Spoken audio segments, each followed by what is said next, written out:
I am absolutely failing my poor little Zane. I have not been logging in for his 5-star memory. I don't think it ends in 3 days. So there's no ways in hell unless I maybe do like a retro. Ooh, let's do it. Let's do it. Just so that I can get this. I want my Zane memory and I can't trust myself to... There you go. Now I'll just make sure to log in tomorrow and then we've got it. Then I don't need to spend unnecessary diamonds. Or, you know what? Screw it. I'm going to spend it. We got our 5-star Zane memory. But I digress because we are here for Xavier today. First of all, I baked a cheesecake last night and I finished topping it up this morning. I don't know if you can see.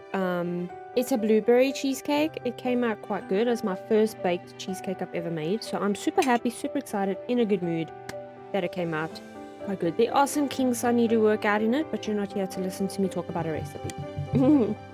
Let's head into Xavier. We're going to read the 2 anecdotes and then we're going to... shut up, chair. I'm so tired of you squeaking. And then we're going to head into the other memory of his and then we'll be wrapping up Xavier. So next week I can actually head into the main story. I'm so excited. I'm so excited. I've been wanting to head into the main story for the last 2 months. Number 1, Team 13. 16 years ago, spring, prior to Arthur's memory decaying to a point where he couldn't remember anything. Not long after the new year, many of Lincoln's residents still bask in the holiday spirit. However, Bloomshaw District Special Task Force, specifically Team 13, was in a panic. After 5 long years, they were welcoming a new recruit. Heard his evil is light or something. He's usually only responsible for providing light and scouting a path during missions. Support role, it's not that impressive. Impressive people won't be sent to our team. Staying here for a year is almost like being buried in the ground for a decade. So he's just like us, a nobody. Luke hands over the newcomer's information to Tommy. Is he here to also fix our hallway's lights? They are so rude. Like, at least he's wanting to do something and be a part of the team. Even though we know that this is about Xavier and that he is capable of much, much more. Sorry, my sinuses are acting up a little bit. Standing before the office door, Arthur is hit by a wave of mixed emotions. This marks his 16th year as a police officer and 9th as the captain of Team 13. In his younger days, his passion led him to numerous accomplishments, but a severe injury from a high-risk mission 5 years ago significantly diminished his mobility. Having recovered since then, Arthur did some mental calculations. Even at the risk of reputational damage, he must utilize the energy of new blood to somehow mold this group of misfits back into shape. Attention, everyone! Arthur swings the door open, breaking the chatty atmosphere. 3 o'clock in the afternoon, the rookie will report for duty. We only got 2 hours left, so we need to start preparing. Tommy, are you working part-time as a junk collector? This pizza box has been here for weeks. Throw it away. Arthur is completely oblivious to the neck pillow he's still wearing. Lovely. And this figurine on your desk, Luke, I've told you not to bring this into our office. It makes us look bad. Team 13 is at the bottom of the hierarchy. After numerous reshuffles, they have been whittled down to a single captain, 2 officers, and a support technician who has just submitted a transfer request. They're hardly what one would call a team. In their early years, they made a name for themselves by solving several major cases. However, their present has nothing of their past luster, marked by a lack of talent. Their reputation has taken a hit due to failed investigations. When their department relocated, they were left behind to handle the task of sorting through a plethora of old files. To this day, they still inhabit the old building. As time passed, they were all but forgotten, their only interactions with the others being the occasional job to retrieve files or search at the headquarters. At the age of 23, the rookie Xavier stands before the door holding a cardboard box. His uniform is neat and his expressionless face clean. He sticks out, being the only lively person in this otherwise gloomy hallway. Excuse me. As the door swings open, a group of people in the midst of their hustle and bustle lift their heads. They are dumbfounded by the face illuminated under the bright white light. A college student? Has he graduated yet? Everyone who comes here is just a bunch of pretty boys. Slightly awkward, Arthur clears his throat, signaling for everyone to quiet down. His eyes filled with anticipation move to the newcomer. You must be Xav, right? Why don't you introduce yourself? Xavier, male. I can't do a good Xavier voice. Xavier, male, 23. I'm the newest member. I look forward to working with you. Because he's got like this light, airy voice. The young man says, heading straight to the isolated desk in the corner. He places the cardboard box beside the computer and silently starts to arrange his things. Tommy and Luke simultaneously exchange disgruntled glances. What's this guy's deal? However, as time passes, Luke's impression begins to change. Whether it's tasks assigned by the higher-ups or senior members, Xavier always completes them quickly and methodically. He works until they're done, but nothing more. He's never late, but he doesn't leave early. When asked why he requested a transfer to their squad, he answers in a matter-of-fact tone. This place has many old archived records of Lincoln City. I want to read all of them. But there are likely over 5 million criminal records and fingerprint files in the database, and ones that haven't been entered into the system. The files from the beginning of the century alone probably amount to tens of millions of pages. Xavier falls silent for a moment. Seeing him lose hope, Arthur pats his shoulder as though he understands. It's good to like reading, but you can't spend all your time in the archives. Let's have beef hot pot tonight. Xavier doesn't like a lot of things, but is very enthusiastic when it comes to eating hot pot. Watching as Xavier orders plate after plate of beef and lamb, Arthur is relieved. Knowing a person's favorite things is basically getting closer to them. During a mission, Xavier was injured in an attempt to rescue someone. He spent nearly half a month in the hospital. After being discharged, he insisted he didn't mean to rescue that person. He even claimed that the incident had traumatized him. He ended up applying for a desk job as a logistics administrator. Like a forgotten cactus on the windowsill, Xavier lives a simple life, thriving amidst the wind and the sun's harsh glare. It's because he's already illuminated by being Lumiere. Number 2, an unspoken secret. Xavier always tidies up paperwork when everyone else is out on missions. He helps Luke whenever the hallway lights are broken. Despite Xavier mostly keeping to himself, people find he's actually quite easy to get along with. His evil is even more useful. Sometimes, for reasons unknown, a flash of light causes the criminal they're chasing to unexpectedly drop to the ground. Our target this time is an old friend, Lawrence. Team 13 has its usual mission briefing. Silence hangs in the air for a moment before Arthur awkwardly clears his throat, pointing at the image on the whiteboard with a laser pen.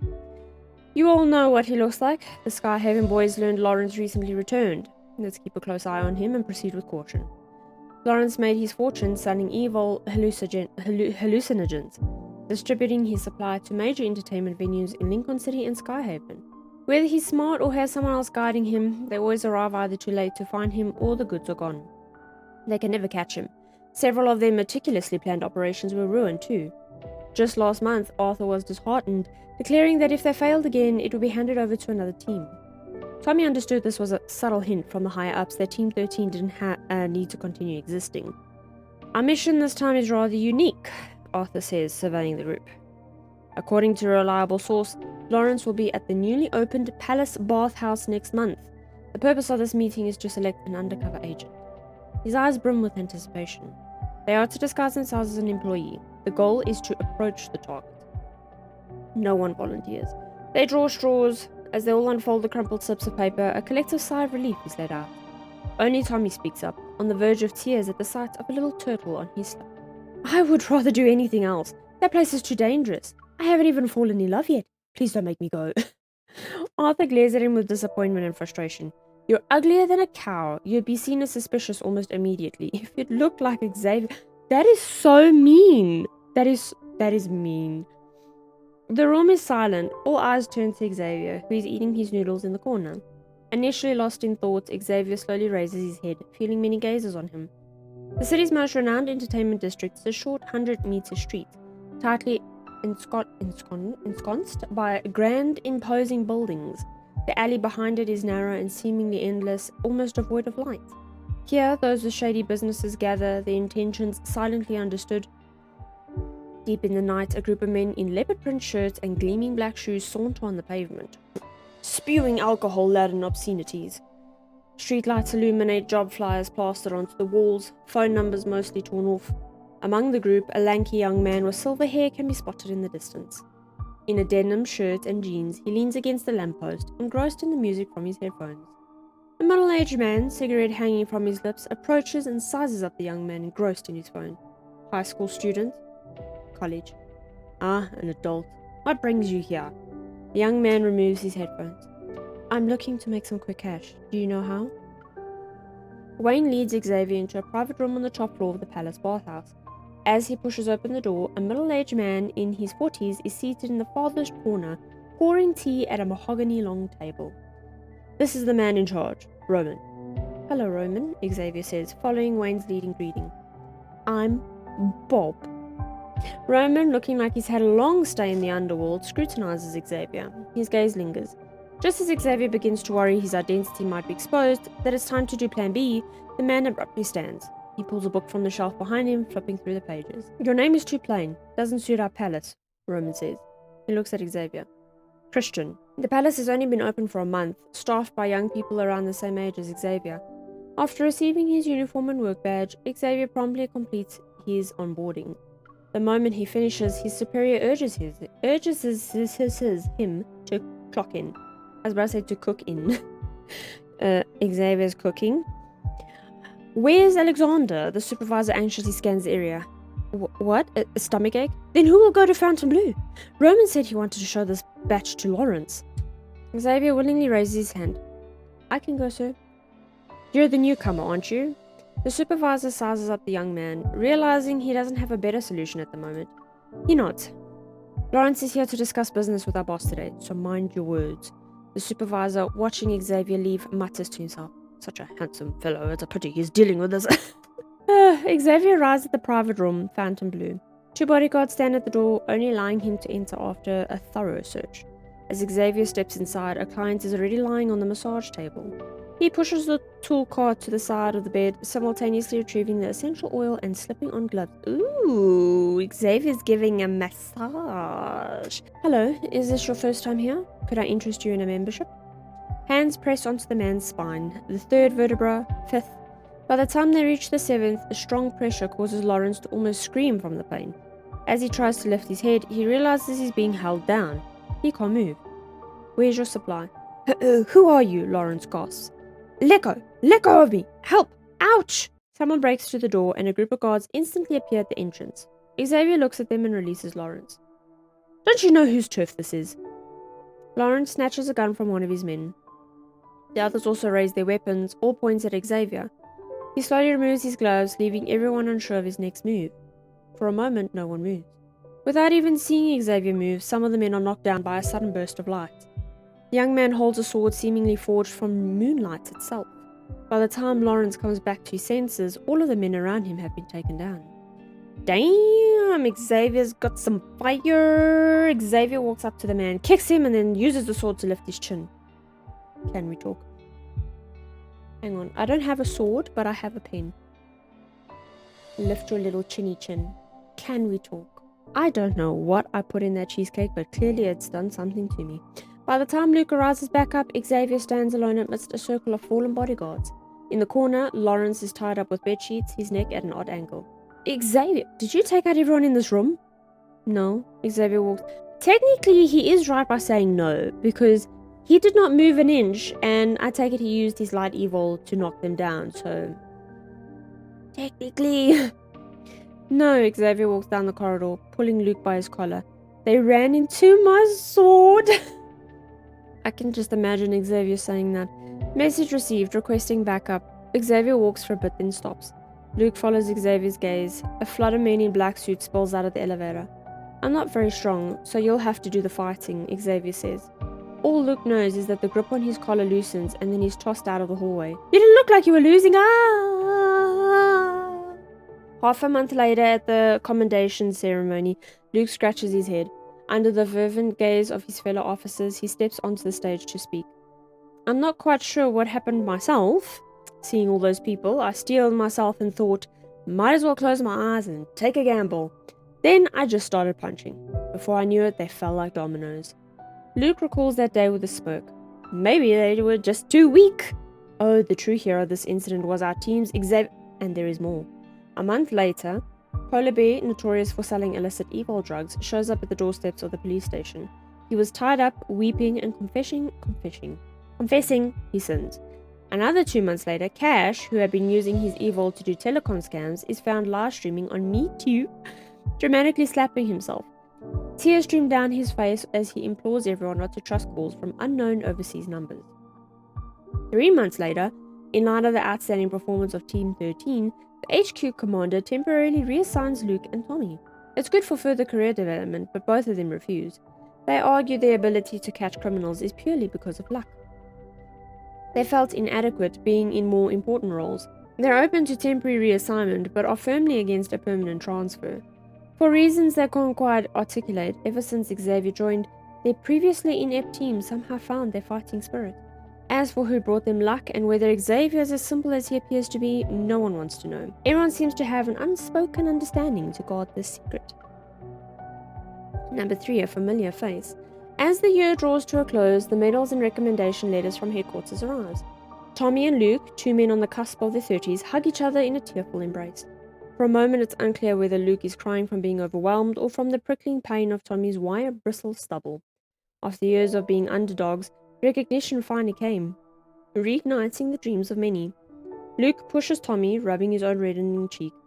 When Tommy goes to hug Xavier, Xavier places another pot of cactus on his desk, creating a barrier between him and the others. Tomorrow's New Year's Eve. I haven't finished sorting out this year's files yet, and I won't be able to make it home again. Hey, I'm going to be home alone too. Someone's going to have to keep watch here. How about we do this together? Xavier, will you be here tomorrow? Seeing Xavier about to shake his head, Luke quickly adds, there's plenty of meat, and you can eat as much as you want. Okay. On the promised day, cloaked in the veil of night, Xavier walks back to the police station alone. Outside, the sound of firecrackers echoes. Inside, the break room buzzes with warmth and growing merriment. At the heart of the table is a hot pot. Luke has brought freshly wrapped dumplings from home, sparking a debate with Tommy about whether pork-filled or sea-filled dumplings taste better.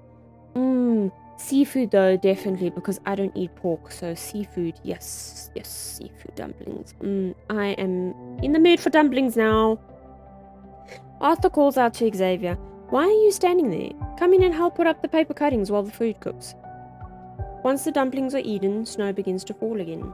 The room is very warm, prompting Xavier to step outside for some fresh air. Not long after, Arthur follows him, handing him a can of beer while lighting up a cigarette. Last month, while doing inventory, I found a file missing from the archive, he says, exhaling a smoke ring without glancing at Xavier. SD 199-40122, an event that happened decades ago. The involved parties long gone and the office gave up looking into it. I wonder who still cares about this case. Xavier watches him in silence, patiently waiting for what will be said next. I immediately requested for your personal files from HQ. They were impeccable. Even during your time here, your actions have been anything but disappointing. There was a match in the portrait database. I found this. Arthur turns to Xavier, handing him a picture. In the faded, yellowed photograph are the traces of a man with silver hair. His figure is tall, slender. All that remains is a blurry white silhouette. Everyone has secrets, he chuckled, exhaling a ring of smoke. The older we are, the less expectations we have for the new year. Regardless of our days, life continues in its steady, monotonous flow. We hope you choose to stay. Through the floor-to-ceiling window, a group of people can be seen mimicking the TV anchor's lively dance, exclaiming, Happy New Year! Xavier sighs, wondering if these people are truly capable of being a competent team. He lifts his head, staring at the New Year's fireworks that burst at the stroke of midnight above 1,000 high-rise buildings. It's time for him to leave. Number 4. Old Friend. 2 days after Lincoln New Year's Day, the streets remain eerily deserted. Xavier slips the missing file into the mailbox downstairs, then proceeds to feed the stray cats nearby before climbing up the stairs to his apartment. During the time it takes for rice to heat up, Xavier steals a glance at his phone. Finally, after 24 hours, he finally receives a response to the message he sent last night. Aren't you going to ask what I'm going to do with this? Xavier told him to come to his house to pick up the file. Xavier, that's your business. There is silence on the other end. The typing indicator appears and disappears again and again. Xavier stares at his phone, waiting. It's not until the microwave dings, signaling his food is ready, that the message is sent. Maya, I want to use this for a new identity. Oh, for Jeremiah? That just clicked in my fucking head now. I just want to be an ordinary person in this timeline. Are you still there? Do you think it's funny? I don't blame you though. I agree. Xavier, I was heating up some food. Maya, ... Is it that earth junk food with absolutely zero nutritional value again? I don't get why you like it. Their convenience stores can't even be bothered to change the flavor of their chicken cutlet rice balls. Xavier, what about you? You mentioned how you're not acclimated to the climate and you're not fond of the food, but you fell in love with someone here. Yes, I remember reading that world underneath anecdote where he fell in love with a woman, so he filled the apartment with flowers and cooking and all that jazz. There's nothing wrong with that. Maya, enough about me. Are you really going to wait for that person? Xavier. Yeah. Maya, how long are you going to wait? 10, 100, or 1,000 years? Something messed with the slip space during the backtrack. The spaceship couldn't handle the deep space tunnel fluctuations. Both she and the ether core vanished without a trace. For all we know, they might already be cosmic dust. Xavier. I know. Maya, even if you press on, you're not going to get the outcome you're hoping for. Okay, so this piece obviously takes place quite a while before the present day events of Lincoln, but not like too far back, I take it. Suddenly, the deafening sound of fireworks resounds outside. Xavier looks into the night. Some windows are adorned with festive decorations for the new year. The outline of these decorations, bathed in a soft yellow glow, paints a picture of safety and warmth as silhouettes move within. Xavier walks to the door and activates the intercom's visual screen, revealing the figure of a young man. He presses a button. It's in the mailbox. Take it and go. You, the young man is startled. He looks from left to right before he composes himself. He focuses on the camera. Goodbye. Wait, I have something to say. With a certain resolution set in his heart, he stares at his former friend on the other... Former friend? Oh, I wonder what happened then that they actually aren't friends no more. Be careful, they're going to find you. Whoever they might be. Number 5, the road's end. Lingering in one place for too long always leaves noticeable traces. Xavier has certainly thought about this. Over the years, he has walked okay. That little bit of information there kind of does make me realize now that's why he always tries to not get noticed, and that's why he's always like, doesn't like the spotlight, because clearly he is hiding from people and he doesn't want them to know where or who he is. Okay. Over the years, he has walked many paths only to realize that there is no real difference between them. Despite their inevitable end, these paths are still worth treading. The fire blazes with such intensity that it leaves no chance for survival. Everything burns, leaving nothing behind. He decides to die in this fire. Xavier turns his gaze to the abandoned factory, which appears much like a military base. The criminal chose a good place to hide. He drags the unconscious man onto the snow, retraces his steps and discards the man's identification and baton in a corner. Oh, the signs of a struggle have been set. The flames surge even higher, lighting the night sky. A few residential buildings are lit, and soon the urgent wail of a siren echoes from afar. At the bus stop, Xavier watches a police car speed by. As he prepares to board the bus, there's a cry behind him. He turns and finds a little girl sitting alone at the corner of the road under a streetlight. The girl is young, a dirty rabbit plushie lying at her feet. Upon seeing someone approach, her sobbing gets worse. Are you lost? Did you run away from home? Never mind. Cry louder so they can find you when I'm gone. Why are you so mean, mister? The candy in your mouth hasn't even melted yet. You haven't been away from home for long, have you? Xavier approaches her, brushing the snow off her head. Since you live nearby, you should hurry back. And what about you? The little girl looks up at him, her curiosity overpowering her fear.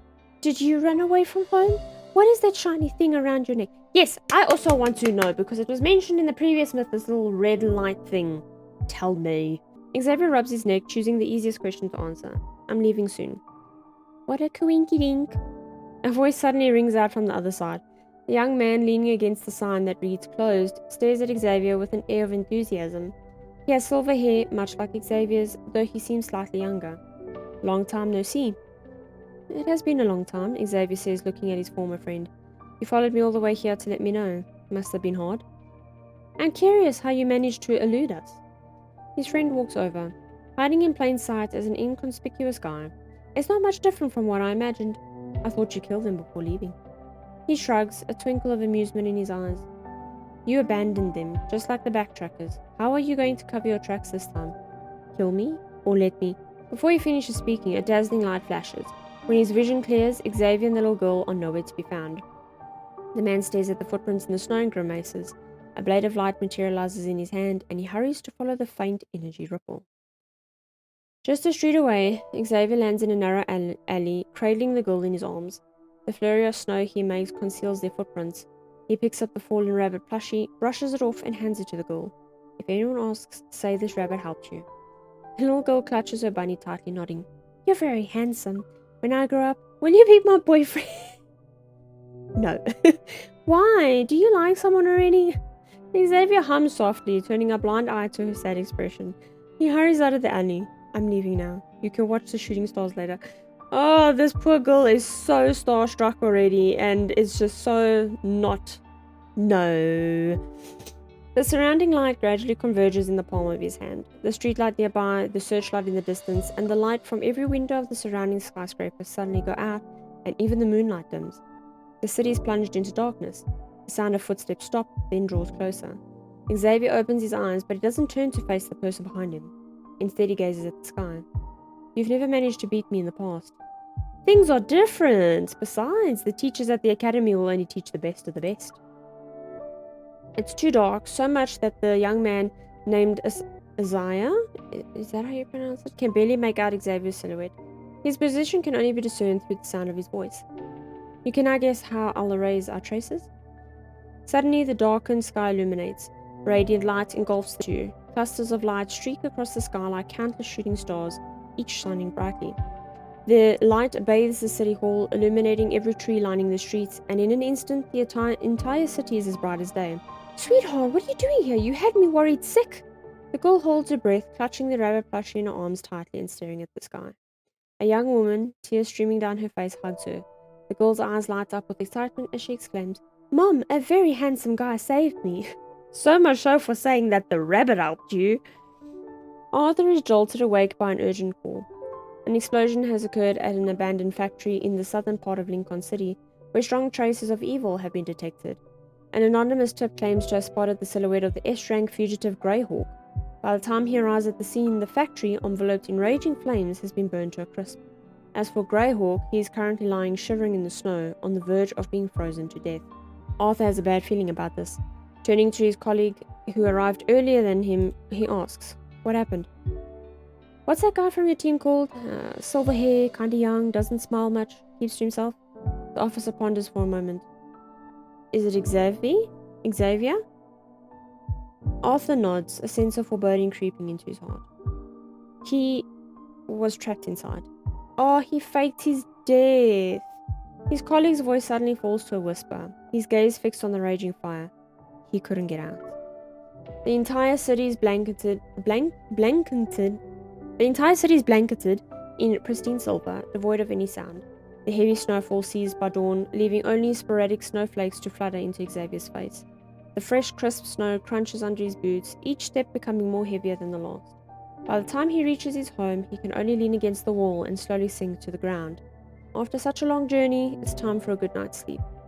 During that winter, everyone talked not only about New Year's resolutions, but also about the shooting stars that suddenly appeared above the abrupt plunge into darkness.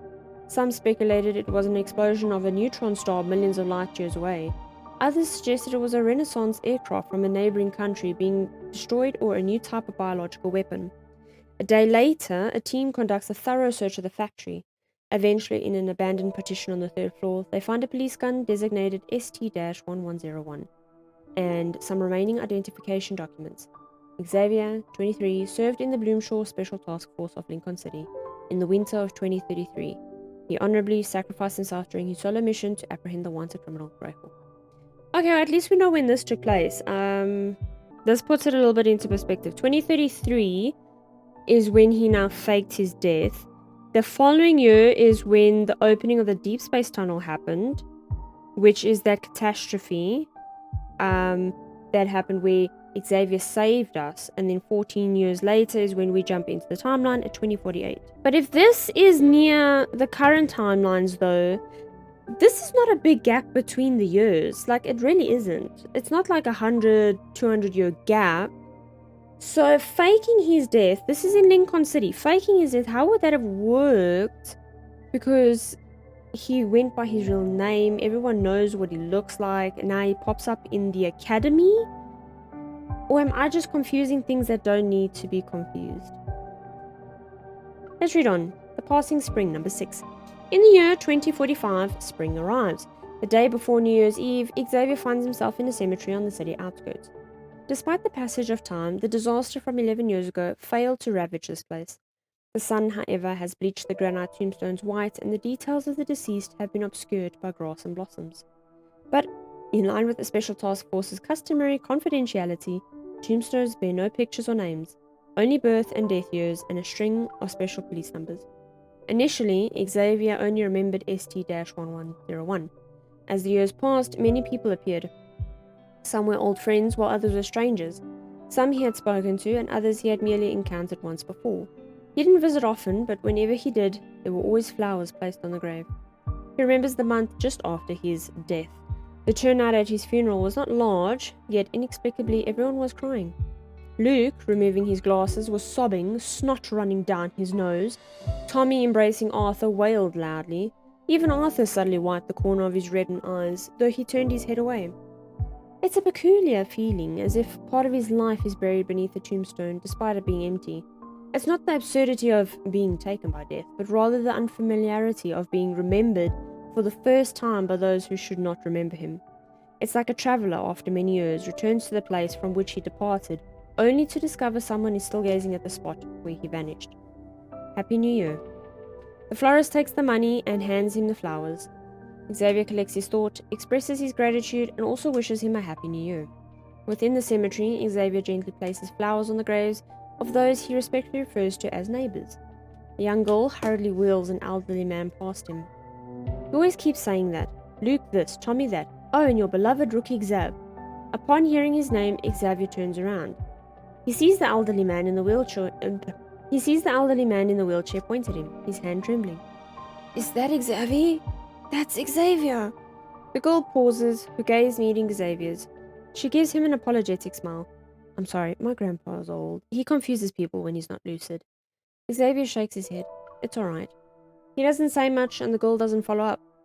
You see, this is what I'm saying, because also, like, his other team members were in their 30s, so they would now be in their 40s. So they would still know what Xavier looks like and they would still end up seeing him. For me, the math isn't mathing, but I could not be mathing in my brain very well, so there's also that. She simply leans in to whisper something into the old man's ear. Her voice is barely audible, but he hears her say, yeah, for the same reason we are. The girl stops Xavier from leaving, smiling. Excuse me, are you a relative of a police officer? Can I take a picture with my grandpa?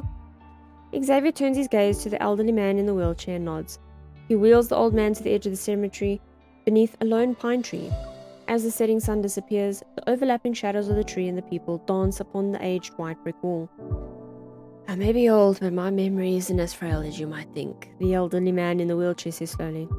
Long time no see. Long time no see. Don't worry, I won't remember you for long. He laughs and coughs, gasping for breath several times. In a few more years, when people ask about Xavier, I'll have forgotten about you. Not far away, the young girl raises her hand, flashing an OK sign. Ready? Say cheese! 3, 2, 1. The camera clicks. After many years, he finally leaves a bit of himself in someone else's story. Do you want a copy? Xavier shakes his head. Alright then, Happy New Year, the girl says. She waves him goodbye and leaves the old man. Xavier also smiles. Happy New Year. What a cute little story. Okay, that was quite a nice little story to read and kind of see what Xavier was getting up to before we returned to the shit shamble that's us in our heart. Right, next is When Shooting Stars Fall. That one was quite a reasonable amount, damn. Number 1, Distant Stars. This is the 100th time I sneak a glance at Xavier. You must first pretend to look at the clock on the classroom wall. Then your gaze can slowly drift to his face. You have to calm down your beating heart and do your best to avoid his gaze. Otherwise, you'll be like me, caught red-handed. Pretending to be nonchalant, I shift my gaze away from those tranquil eyes and turn around.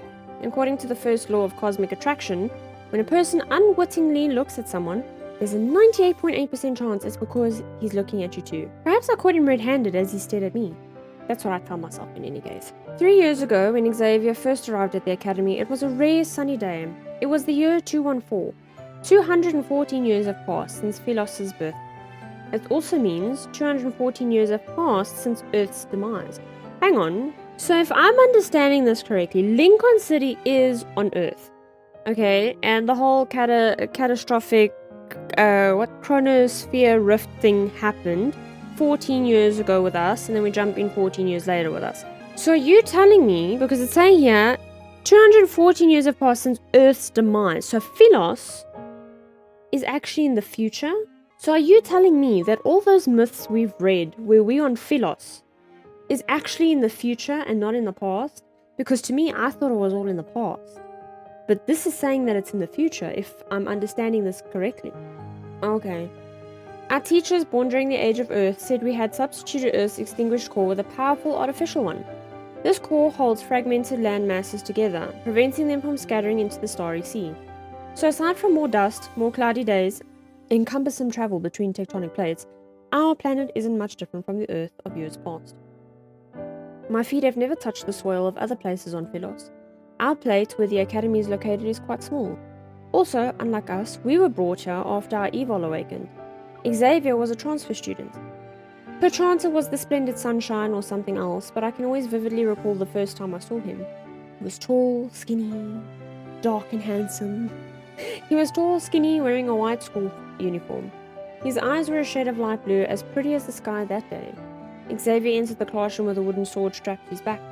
He glanced at the seating chart, walked to the last row by the window, and sat down without a word. Serene and precise like light itself. Since then, other than thank you and excuse me, he and I barely talked. I got to know him through my classmates' words. They say he doesn't live on campus because his family background is complicated, and many people have seen him surrounded by bodyguards. These rumors get even more outrageous and mysterious the more they are passed around. Yeah, because everyone does broken telephone and add their own story to it. Yet the more enigmatic he is, the more curious I am about Xavier. I wish to know his thoughts when he's staring off into space during lecture, what he's listening to when he wears earbuds, where he goes to hone his swordsmanship, and how he's talented in it, and how high his IQ is, because he's always the top of the class, despite clearly never paying attention during lecture. There were times when I noticed him sleeping. I tried using my earvolt to resonate with his dreams, but whenever I do, I get too nervous and fail. After that, I realized quite belatedly that curiosity of mine is actually a crush. I always thought Xavier and I would continue like this, coexisting yet separated by a wall of mist. But then during our astronomy lecture, our teachers mentioned a once-in-a-century meteor shower happening next month. Seeing a meteor shower on a planet where clear skies are a rarity, it's even a once-in-a-century event. If I can see it with someone I like, then I can die without regrets. Number 2, gravity. The sun is like a red-hot iron burning a hole into the sky. Xavier stands under its crimson glow, practicing his newly learned sword techniques. The whole sequence of events feels otherworldly, deterring people from approaching and thus interrupting him. Not too far away, I sit under the porch and hold a wooden sword. As I watch him train, I think about how to ask him. Knowing I'll forget half the things I want to say, I start writing words in the dirt with my sword. Once-in-a-century events aren't significant for Philos' denizens anymore. People like Xavier, they'll experience many centuries. As long as Philos' core still has energy, their lives shall last forevermore like the planet's. If he learns I'm a person who can't even live to see 100 years, he'll do anything I say out of pity. That would ruin everything. At long last, class ends. I stand up and find my target has disappeared. I look around and eventually spot him in the crowd by the academy's gates. I hurry over, only to witness the rumor firsthand. They aren't clad in all black as one would expect, and they keep a respectable distance away from Xavier. Still, these people exude an air of oppression. Xavier, with his bag, is at the center of their group. It seems he's used to being stared at. The only difference is that rather than being his usual expressionless self, he appears slightly upset. It's completely different from how he was earlier with the sunset behind him. I know nothing of his past, nor do I know where those people are taking him. All I know is that he's not happy at the moment. Xavier, I shout his name as loudly as I can. Only after it leaves my mouth do I realize it's most likely the first time I've ever called out to him.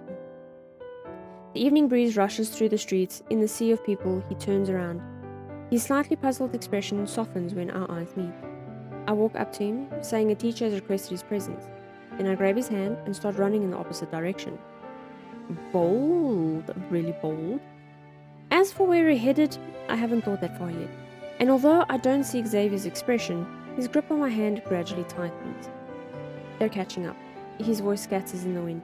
I just realized now though, if that is true and Philos is in the future, we read a story with Raphael where we were born and our heart is what keeps the planet going and alive.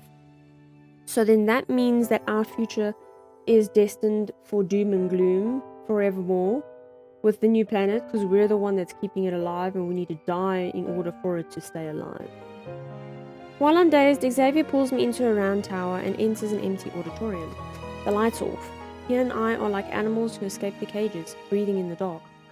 Through the silver of light leaking in through Through the sliver of light leaking in through the window, I stare at the shadow of his hand on the windowsill.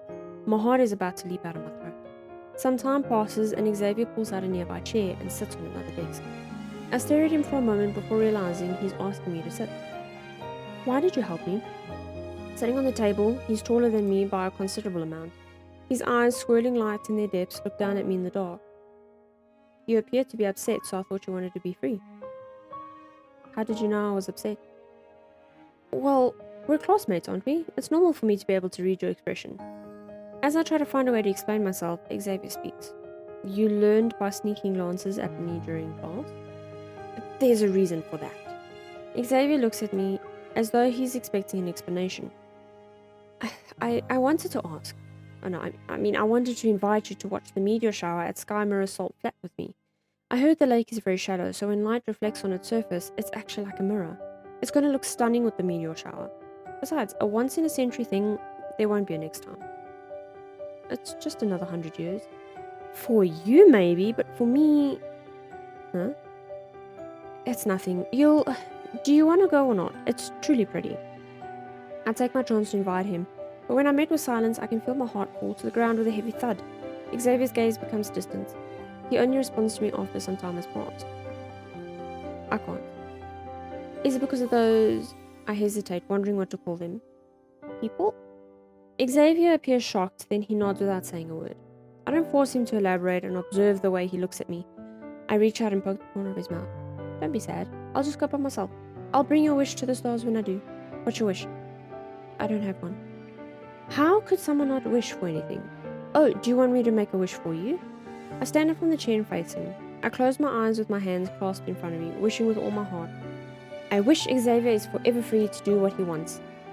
Xavier is stunned. He asks, what about you? What's your wish? I wish I could be healthy, but I don't even know if wishing on a star actually works. I stay quiet, waiting for the shooting star in my heart to pass before I open my eyes. Suddenly, a flash of starlight appears. I look around only to see it's actually light from Xavier's hand. It glows in the dark. This shooting star has made a promise to you. Number 3, collision. The weather forecast says it's going to be a clear day today, but there's only heavy rain in the afternoon. Fat water droplets cling to glass windows, blurring the grey outdoors into blobs of colour. I glance at the empty space by my desk, recalling I left my umbrella in my dorm. The fragrance of flowers in the botany lecture hall is slowly putting me to sleep. I tear off a piece of paper to write my sorrows. Okay. Ugh, it's so annoying. I can't believe it's raining. I also didn't bring my umbrella today. What about you? I tear the paper, scrunch it into a ball, and then throw it at Xavier's desk when the teacher isn't looking. I hear 2 swishes before receiving his reply. Ever since that night, something changed between me and Xavier. At first glance, everything remains the same. He's still being protected and leaves school right when the bell rings. We don't have any interactions outside of school either. It's just I sometimes carelessly walk into those people, and then wave goodbye to him. He'd also sometimes poke me in the back and give me one of his earbuds. Or we'd slip notes to each other in class, just like today. However, just as I'm about to look at Xavier's note, a hand snatches it away.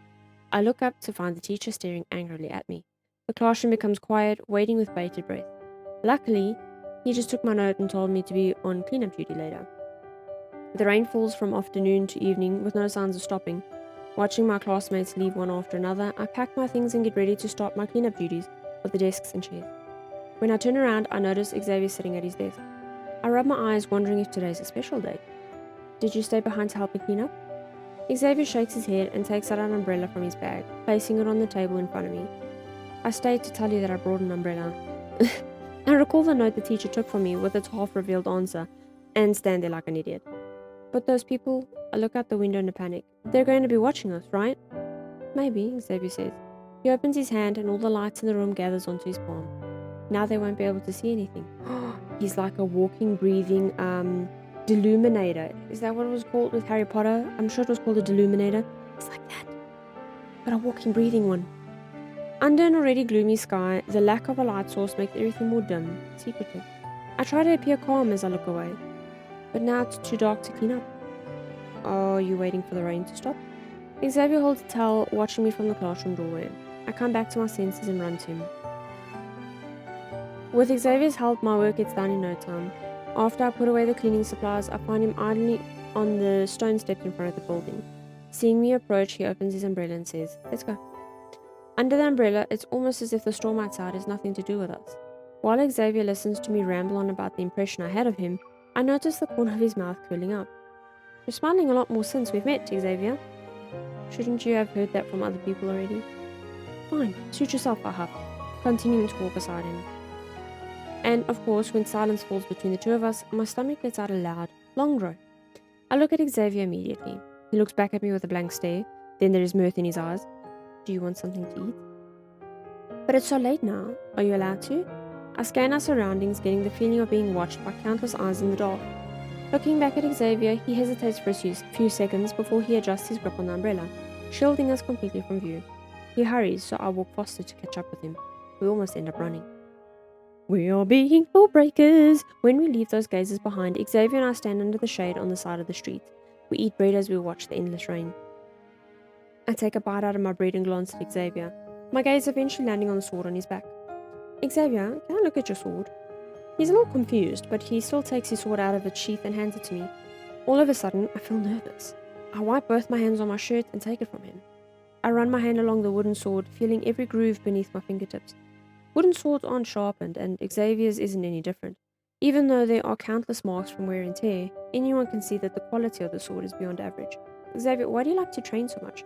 You rarely take breaks when you train, and you're always carrying a sword around." "It's not that I like it." Xavier throws the empty wrapper into the trash. "It's the only thing I've been good at since I was a child." I give him a confused look, waiting for him to continue, but he doesn't keep talking. Instead, with a glimmer in his eyes, he changes the subject. "When did you say the meteor shower was?" "Next week." "Why? Do you want to come with me?" I look up at Xavier with hope in my eyes, watching him stand there in silence. He seems hesitant, but within seconds his expression stiffens. I follow his gaze, my smile fading from my face. A group of familiar men are standing there with us under the shade. They say nothing, but their intentions are clear. Like a wall, the heavy rain is going to separate us. I look at Xavier, but he just stands there staring at me. The tension between us continues to crumble, ready to collapse at any given moment. Finally, after a long silence, he gives in. As the rain falls on him, Xavier hands me the still dripping umbrella and leaves with him. Later, I asked Xavier what would happen if he didn't leave that night. He thinks about it and then says to reach for freedom is to give it up. It took me a long time to understand what he meant. If wishing on a star does make your wish come true, then I wish I could be healthy. Then I can wait another 100 years to watch the meteor shower with Xavier. Aww. Number 4, friction. I didn't think my heart would start acting up before I could even wish upon a star. The Academy's AC works without any care for the patients, blasting cold air into the room. I crack open an eye to glance at Xavier. It's only then I realize the cold isn't coming from the AC. A single movement from my eyes could break the silence. I haven't thought of how to explain myself yet, so I turn my back to him. I listen to the rattle of the medicine bottle in his hand. It rattles and rattles and rattles and rattles, and it's a little irritating, but soon enough he puts it down with a clack. "How long were you going to hide this from me if you didn't faint in class today?" "Don't pretend to be asleep. I know you're awake." His tone is soft, but it makes it all the more difficult to avoid him. I turn around, deciding to face this head on. Where do I start? I thought about how to answer this question. I can tearfully recount the story of my birth, or I can say it's a rare birth defect and there's nothing we can do. I just never thought my words would turn into incomprehensible mush by the time they reached my mouth. I stumbled through my explanation, and I don't even know if he understood any of it. I sat up on the bed, pretending to be a patient as I wait for him to say something. "What's protocol syndrome?" He looks up at me after reading the label on the medicine bottle. "It's probably a terminal illness that makes my heart weaker and weaker." "Is there no cure?" "There is, but we need a special protocol." "What kind?" "They say there's a protocol that can cure any illness." Xavier doesn't respond, but I can see his eyebrows scrunch up and his eyes dancing across the room. Philos is huge. It'll take ages to find it. Don't worry, I'll be alright for now because of the medicine. Besides, maybe a miracle might happen and I'll be cured. I speak quickly, hoping to ease the tension, but when Xavier glances at me, he looks completely unfazed. Quietly, he turns to observe the sunset from the window, then he looks back at me. Let's watch the meteor shower together. Number 5, incineration. The late autumn wind blows away the last of the humid summer, carefree in its passing. It has almost been 24 hours since I last slept. I lie in bed, tossing and turning, unable to steady my restless heart. I can only wait for the darkened sky to light up again, and then wait for the brightened sky to darken once more. Then my alarm rings in the early hours of the next morning. The The train ride is bumpy. After it stops at the station, I'm still a long way from Sky Mirror Salt Flat. As I walk, I go from a stroll to a run. Running across the moonlit slope and through the winding path, I finally see the mirror-like lake that's akin to a shard of a dream. And standing in the center of the flat, underneath the still starry sky, is a familiar figure. This is the first time I've seen Xavier without his uniform. His figure is perfectly illuminated by the moonlight. I hurry to him, stepping into the water that doesn't even reach my ankles. Xavier turns, the breeze bringing a sweet, cool, refreshing scent reminiscent of moonlight to me. He grabs my hand unexpectedly, taking me to the trestle bridge to sit. I sit with one leg over the other, swinging them over the edge. I remember something and begin to look around. Xavier sits down next to me. Then, as though he could read my mind, he says, "You don't have to check, they're not here." "Truly? You got rid of them?" "Yes." I vaguely sense Xavier's gaze being a little evasive, but quickly his eyes become even brighter from the light reflected on the ground. "Why are you thinking about others when you request that I watch the meteor shower with you?" Before I can answer, a star flies across the salt flat's reflection. Starry. Xavier and I look up at the same time. The dark, inky sky is illuminated by various colors. Clusters of stars light up the sky one after the other, appearing and disappearing. It's as if only Xavier and I exist in this world, and only the two of us see this meteor shower. I clasp my hands and make a wish. When I open my eyes, I see Xavier's also doing the same thing. I ask what he wished for, but he shakes his head and says he can't tell me. We sit there between heaven and earth until the sky turns lilac. Then we stand up. "Wait, I have something I want to give you." I hastily unzip my bag. I pull out a sword tassel with a star-shaped charm and hold it up to Xavier's face. He's shocked, then takes it from me. "Did you make this yourself?" he asks. "I did. I know it's sort of ugly, but it looks good," he interrupts, and then hands the tassel back. "Can you help me put it on?" I smile at Xavier and put the tassel on his sword. I give one last look, full of longing, to the salt flat. I try to drag him back the way he came, but I notice he stopped moving. "You are full of brass." "What's wrong?" Xavier quietly stares at me. "Can I hug you?" "What?" Thinking I misheard him, I look into his eyes for confirmation. 1, 2, 3 days pass, and I get more and more anxious. Just as I sneak out of my room with barely enough strength to leave the hospital, he's so dirty. I recall what he said about reaching for freedom is to give up. Sorry, my cat's fur is full of sand, so it's giving my hand a weird feeling. Did he lose his freedom when he went to watch the meteor shower with me? I lie on the hospital bed every day, tossing and turning, deep in thought like the night before the meteor shower. But the sky doesn't light up any quicker with my dark thoughts. Likewise, no matter how much I think about Xavier, he doesn't appear. Even if I'm stupid, it's hard to miss the fact that my days are numbered. I can tell from the look on the nurse's face whenever she comes in. Besides, this withering heart is mine. Exactly 1 month after the shower, I force myself to sneak out of the hospital and return to the salt flat, even if it's for that promise. I have a feeling he'll be there. It's amazing to hear the salt crunch beneath my feet. Despite it not being too long ago, I was able to run and jump the last time I was here. I sat on the trestle bridge for a long time. Longer than I did on the night I watched the meteor shower with Xavier. After all, there is no next time.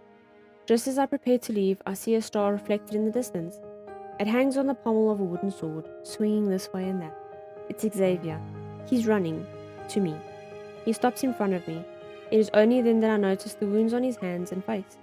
Catching his breath, he holds out his hand, showing me a small glowing protocol. Aww! This is the first time he's looked at me with desperation in his eyes. When he moves closer, I notice a ring of light around his neck. It's a striking, suffocating red. What is it?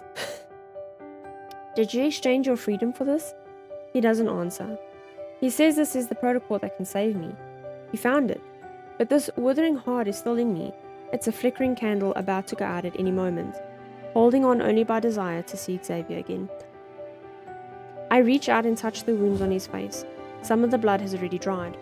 I don't understand why Xavier, so calm and clever, would risk his life without a thought. He's willing to dive headfirst into danger for this dying heart of mine. It's too late. I want to touch Xavier's neck, but I only grab air. Return the protocol to where you found it, alright? Xavier doesn't say anything. He clutches the protocol until his knuckles turn white. You promised we would watch the meteor shower again. We have our own destinies. Some things can't be forced. I reach out and poke the corner of his mouth. Don't be sad. I've been very happy this past month. I don't know why, but even though I don't want to cry, tears begin to fall just as I finish speaking. Xavier wipes them away. Around us, the mirror-like salt flat connects heaven and earth, making the sky seem so boundless, and at the same time, it makes us feel so small. Talk to me. I point at the space beside me, letting him sit a little closer. His gaze softens. After a while, he relaxes his grip on the protocol, letting it fall to the ground, and sits beside me. If I wasn't sick, would you watch the stars with me? Yes, Xavier puts an arm around me, letting me lean on his shoulder. Not just the stars. I'll show you the mountains and rivers, the sun and the moon. We'll see them together. Okay, but not the mountains. Hiking is harder work. I don't want to. No matter what happens, I'll be by your side. And no matter how long you rest, I'll wait for you. Alright, since you insist, I'll just have to agree. Leaning on Xavier's shoulder and dreaming of a disease-free future makes me happy. I feel my strength gradually disappear. I use whatever I have left to look up at the sky. God, it's a shame there are no stars tonight. There is one. I see him hold out his hand in front of me, his palm glowing. It's like that time in the auditorium, but tonight the light seems brighter. His shooting star is shining for me again. I close my eyes and whisper my final wish. I wish to meet you in my next life. I wonder if that will come true. It will. It will! It will definitely. He holds my hand. It's nice and warm. I nod reassuringly at him. Then I feel as though someone is calling my name from above. My eyelids feel heavy. Then I can't open them anymore. In the final moments of my life, I feel like I'm being held. I hear sounds similar to stars burning in the sky, one after the other, as if another brilliant, grand meteor shower has appeared. With the scent reminiscent of the moon, a warm, gentle voice reaches my ear like a shooting star. No matter how many times it takes, no matter where you are, I will find you. Damn, I did not expect that to make me tear up the way that I did. Well, that made me tear up unexpectedly. I apologize for that. That was actually... It was heartfelt and sad, but in a good way, almost. But still fucking depressing. Love and depression, as they apparently call it, right? Okay, let's head into Shooting Stars next. Let's hope this is a little bit more lighthearted. As always, I just have to pay tribute to Lavender for being able to use their videos in mine for the myths that I don't have. I love how the first comment that I see on this video is, everything is temporary. Xavier being jealous of Jeremiah is permanent. Our old tale is found in the annals of Philos' history. Wandering bards sing of it throughout the land. For hundreds of years, Philos' throne sat empty. Now the crownless queen of legends foretold regains her scepter. Philos is to be ushered in a new spring. In darkness does one claim a glimmer. The new queen shall bring the dying Philos a chance to regain its former light and glory.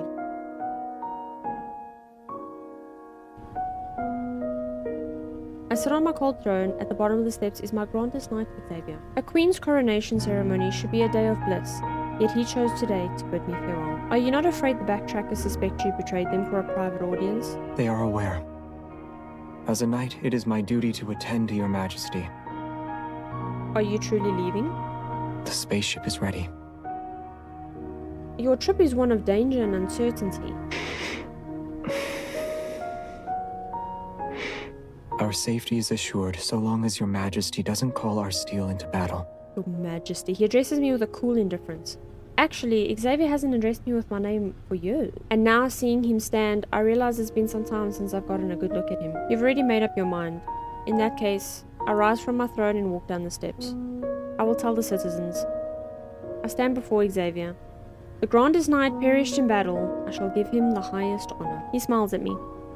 Your majesty has my gratitude. The wind sweeps into the room, the tassel with a star-shaped charm swaying on his sword. Nightfall obscures the tassel, but I've seen it in my mind's eye many a time. You still have that. Xavier's thumb brushes against the hilt of his sword. Yes, I do.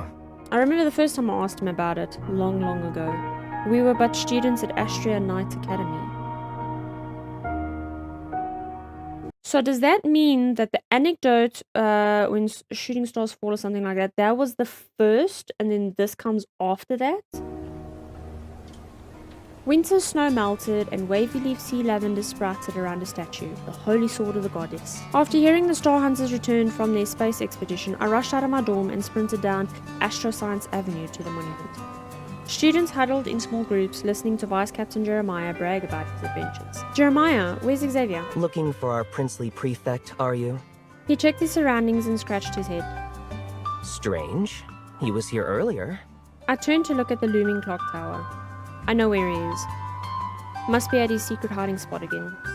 I run to the clock tower, ignoring the shouts behind me. Don't bother him. He's injured, near death's door, I'd say.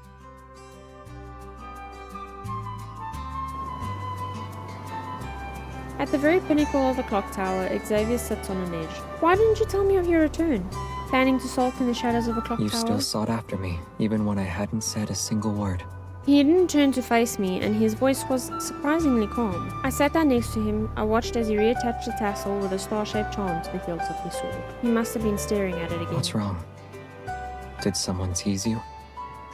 I looked away. Yes, you.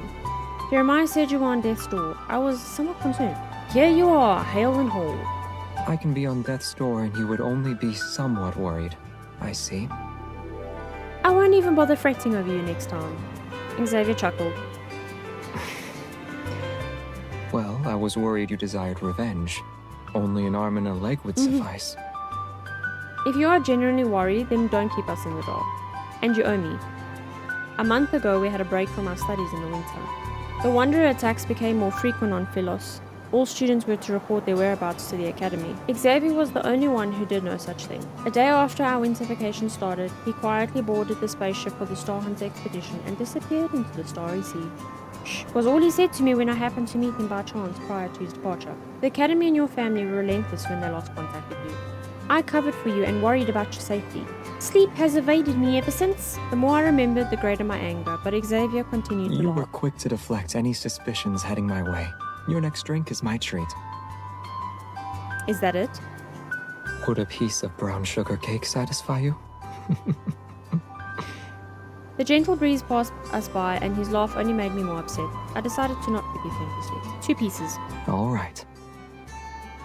And you have to eat them with me. I'll spend a whole week having my meals with you.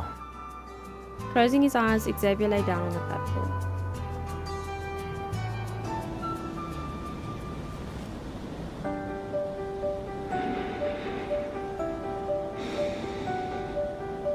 Okay.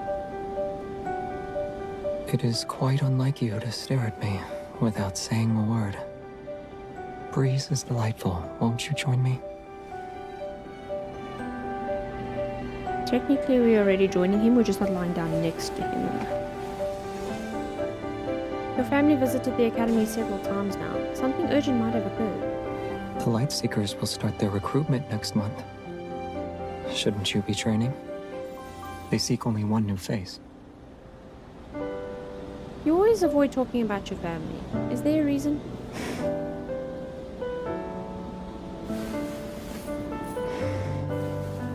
They say you have someone on your mind if you stare at an object for a long time. As I've told you before, it's not what you think. He has yet to tell me the story behind the sword tassel he always carried. Sweetie, if only you know that you in a previous life gave it to him. This tassel is a living fossil.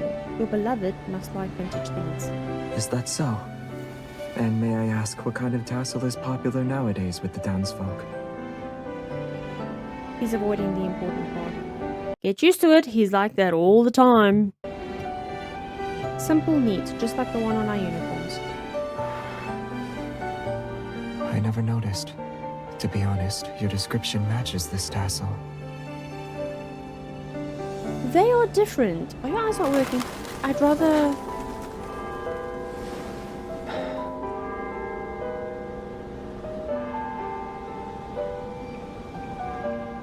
Okay. And what were you about to say? I'm heading to class now. Now that you've returned, you're on your own with your parents not. Since your next few drinks are my treat, may I ask another favor? Go ahead. I'll tell you later. Go to class. We'll meet at noon tomorrow by the Holy Sword of the Goddess. Are you asking to spar once more?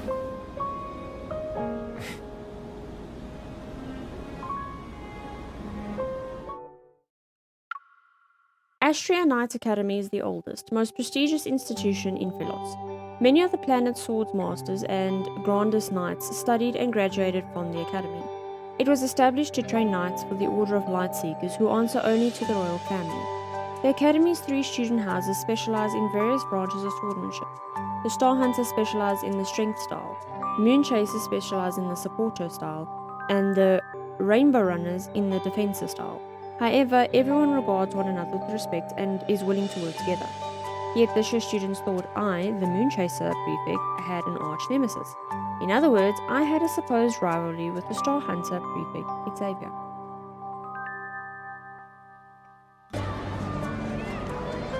The next day, noon, by the Holy Sword of the Goddess in the Academy's Central Plaza. Hurry, everyone! The Moon Chaser and Star Hunter prefects are fighting again! Why does a Moon Chaser always pester His Highness Prince Xavier? Our prefect is a student of the Grandest Knight. Excuse me. When swordsmanship's involved, it's hard to say who wins. It's been quiet. Why are they fighting now? The preliminary rounds to join the Lightseekers are about to start. Maybe they're settling who takes the spot? Don't they have the same teacher?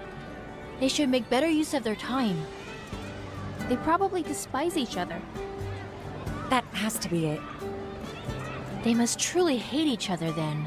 I stood amidst the ocean of people holding the sword at my waist.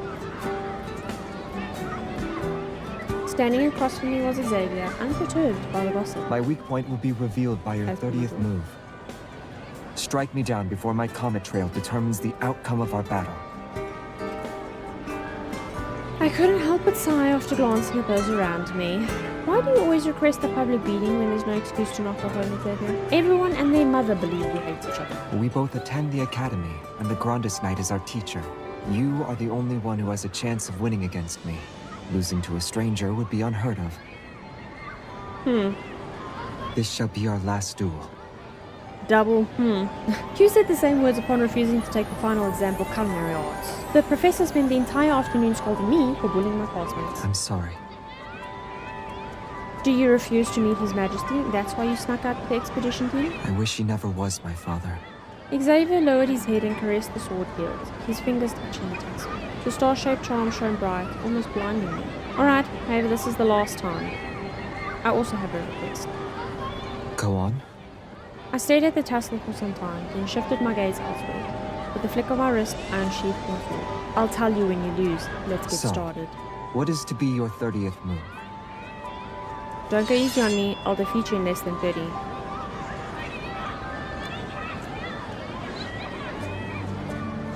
Later, when the royal messenger arrived at the academy with the guards, pushing away the crowd, they swooped. His Highness Prince Xavier had challenged his classmate to another duel.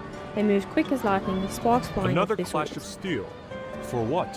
While the royal messenger knew little of swords, he noted the girl's strikes were fast and aggressive. His Highness was at a disadvantage. His Highness was never a poor fighter. Meanwhile, the crowd was swept up in the spectacle. How ruthless! They certainly are rivals. Upon a closer look, the royal messenger discovered something peculiar. Though the girl's offensive was good, her impatience prevented her from landing a decisive blow. His Highness simply stayed calm and was quick on his feet. He showed no sign of panic. 19. 20. 20 and a half. I parried it, so only half counts. Verily, less than 10 moves remain. Should I not go easy on you now? What is he? Time to put an end to this. The royal decree he brought today was related to the future of Prince. Separate them. The royal messenger gestured to the guards behind him. They immediately interrupted the duel. About to unleash a technique, the girl forced herself to stumble so she wouldn't hit the guards. Panic finally appeared on the prince's face. He rushed forward, putting himself in the path of the girl's sword. Protect His Highness! The guards did as they were told. The academy's central plaza was plunged into chaos, onlookers screaming. Oh, that took a turn for the worse very quickly. I leaned against the holy sword of the goddess and rubbed my sprained ankle. Xavier was taken away by the royal messenger. Our duel ended with no clear winner, and the crowd quickly left. He went too far this time. It's unbelievable Prince Xavier would have the gall. Even if the position of Lightseeker is at stake, His Highness can't just ask servants to interrupt. It's not like that at all. Still defending him? Don't forget. Jeremiah paused, then suddenly put an arm around my shoulder. I'm only saying this because we're friends. Rumors speak of ambassadors talking of an arranged marriage. Attending the academy doesn't change how Xavier is of royal blood. The guards must be having a word or two with him about it. If you're desperate to ask him, you'll require more than luck. Do you need my help? Okay. What are you two talking about? Xavier? I immediately stood up. You had a rather short chat with the royal messenger. Xavier remained quiet. His gaze moved from my face to the arm around my shoulder to Jeremiah's pensive expression. Is he getting jealous? I could sense the hostility. Don't glare at me. Your Highness left her injured. Someone had to step up. She was drowning in a pool of tears because of your Highness's lack of mercy. I was about to say, that is an exaggeration. It's a shame your kindness was wasted. Xavier responded in a monotone voice as he pushed Jeremiah's arm off my I should shoulder. provide succor for my junior. Well, I was only acting out of the kindness of my heart. The plaza was enormous, yet Xavier insisted on passing through between Jeremiah and me and dragged me away. Xavier. Aid your junior instead of mine in her moments of distress if your heart is so full of compassion then. Okay. I had been learning swordsmanship from my teacher for as long as I could remember. My teacher was one of the greatest sword masters of Philos. He was also the Grand Knight of the Lightseeker Legion and one of the king's most trusted men. I had known for a long time that I had a classmate named Xavier who was a prince of Philos and whose swordsmanship was top-notch, but I didn't see him for many years. My teacher said it would be my duty to protect him in the future, because he would be the future king of Philos, and my destiny was to become his bravest, staunchest, and trustiest Grand Knight. Okay. Later that day, Xavier gave me a piggyback ride to my teacher's house. Xavier, my legs can walk just fine. Yes, because we hurt our ankle. I was supposed to say, okay. Were you actually crying back there? Jeremiah was saying nonsense. Do you actually believe him? Let me check. Xavier put me down in ending clothes. Your eyes are red. If you weren't crying, then you've got to be sick. I'm perfectly fine. His body blocked out much of the light. Cupping my cheek, he rested his thumb on my lower eyelid and stared at me, in which case... To my surprise, he blew air into my face. Xavier, you! I spied a silhouette of a hooligan in your eyes. Now all is well. This man. Hooligan, do you mean Jeremiah? To approach you for no reason, let alone touch you. How is he not one? Someone is jealous, someone is jealous, someone is jealous. You're the hooligan for suddenly making that weird expression. I tried to grab Xavier. He didn't move and instead dragged me down with him to the carpet. Why didn't you dodge? You'll be walking with a limp if you twist your ankle again. Had I twisted your ankle, our teacher would never forgive us. He'd speak of... The grandest knight is to be the king's steady blade. Where his majesty points, your sword must follow. In every waking moment, every dream can I recite those words. Oh, is he not coming back today? I haven't studied the technique he showed. I'll be dead if he asks. He is with the other knights. He will be away for some time. You're back already? Never mind. Congratulations on your flawless victory. Who taught you two to formally greet your teacher while on the floor? Stand up. Yes, sir. Yes. And because of our teacher's success, the dinner was exceptionally lavish. After being on the battlefield for years, our teacher exuded an aura of intimidation, even when he removed his armor. Has the Lightseekers expedition been fruitful? We were told in secret of a royal family member's disappearance. It's possible they are lost in the stars. We have our orders to find them. Were it not for this, our expedition would have been much better. Your Highness has traversed the starry sea in winter. Any insights? I couldn't help but clench my fork. From what I knew, the less our teacher spoke, the more grave the situation. Tonight's meal was destined to be unappetizing. I should not have. Across the table, Xavier was solemn, shoving a piece of roasted chicken into his mouth. Philos is vast, and the Academy's expedition scarce. I must accompany the Lightseekers next time. Whether I take you with me is up for debate. Knowing Xavier always avoided responsibility, he turned to me. What happened to your foot? Me? I was training. Having worked so hard, who won today's duel? We didn't fight. I requested she. Xavier and I unwittingly interrupted each other. We realized we had been caught. Well, this is the first time I've seen the king use a grandest knight to skip class. Since you enjoy the clashing of steel, A tie is not sufficient. Outside, the both of you. Another 1,000 strikes. Don't come back until a winner has been decided. Xavier and I looked at each other, reluctantly set down our cutlery and stood up from the table. Before we could move, however, there was a sigh. Eat your fill before you depart. Yes, sir! The holy sword of the goddess stood tall in the night. Two swords sang, their colliding sparks like brilliant starlight. Xavier stepped back, steadying himself. Prince Xavier has tasted defeat again. In spectacular fashion, you have tasted victory again. I caught my breath, rubbed my tired arms, and raised my sword. Once more. Are you determined to do 1,000 strikes? You fulfill every request our teacher makes. I also fulfill the request of your highness. How would I sprain my ankle otherwise? Well, as your prince, I'm commanding you to sit down and rest. With his chin, he gestured to my hand still holding the sword. Tend to your bloody hands.